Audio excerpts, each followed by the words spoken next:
नमस्कार. आपण पाहत आहात लोक तुफान न्यूज. सत्याचा आवाज, जनतेचा विश्वास.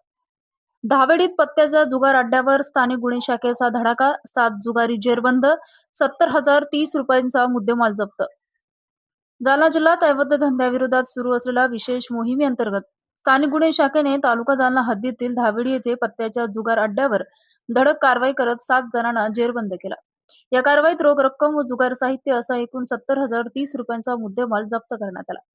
जिल्ह्यात सुरू असलेल्या अवैध धंद्यांवर कठोर कारवाई करण्याचे निर्देश पोलीस अधीक्षक यांनी स्थानिक गुन्हे शाखेचे पोलीस निरीक्षक पंकज जाधव व त्यांच्या पथकाला दिले होते. त्यानुसार अप्पर पोलीस अधीक्षक विक्रम साळे यांच्या नेतृत्वाखाली स्थानिक गुन्हे शाखेने गोपनीय माहितीच्या आधारे दहावेडी गावात छापा टाकला. पोलीस पथकाने गावातील एका किराणा दुकानामागील सार्वजनिक ठिकाणी लिंबाच्या झाडाखाली काही जण झन्ना-मन्ना नावाचा पैशावरचा जुगार खेळत असल्याचे आढळून आले. त्यावेळी पोलिसांनी तात्काळ कारवाई करून कृष्णा भगवान लष्कर वय 28, विकास प्रभाकर विटेकर वय 30, गणेश विठ्ठल लष्कर वय 22, कृष्णा अशोक विटेकर वय 28, रमेश साहेबराव लष्कर वय 54, संतोष पंडित लष्कर वय 30 आणि कृष्णा नामदेव लष्कर वय 21 या सात जणांना ताब्यात घेतला.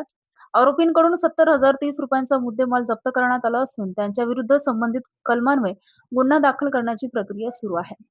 ही कारवाई पोलीस अधीक्षक तेगबीर सिंह सिंधू यांच्या मार्गदर्शनाखाली अप्पर पोलीस अधीक्षक विक्रम साळे, उपविभागीय पोलीस अधिकारी अनंत कुलकर्णी आणि स्थानिक गुन्हे शाखेचे पोलीस निरीक्षक पंकज जाधव यांच्या नेतृत्वात करण्यात आली.